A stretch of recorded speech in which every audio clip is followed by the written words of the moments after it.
In this segment, we're just going to talk about different flavors of cheesecake that you can make. It's really up to you. You can use your imagination to whatever kind of cheesecake you want to make. I've set out a couple of different types of chocolate chips here, and when you go to the store in the baking aisle, they have just shelves of different chip flavors that you could use. So just let your imagination roam.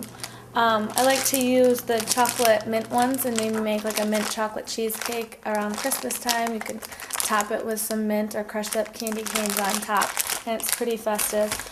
Another thing you can do without using the chips is to use some sort of like a paste or a jelly like we did with the raspberry.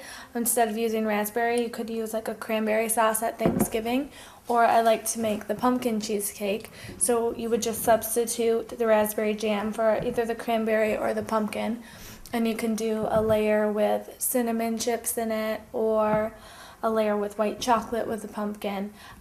Basically, any of the recipes that I've showed you, you can substitute different flavors of chips, different types of fruit. Like instead of the apples, you could use peaches or blueberries, and different types of anything that's like in a paste form you could use.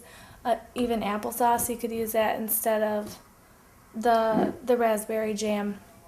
Another thing you can do that I didn't really show you is if you'd rather just put chips in without melting them, you could make a plain cheesecake and then just sprinkle the chips in. But they'll stay kind of in chip form, so it won't disperse throughout. So if you want to do that, you'll have to mix them in pretty, like a lot. I would mix half a bag to a bag of them in to get the flavor really into them.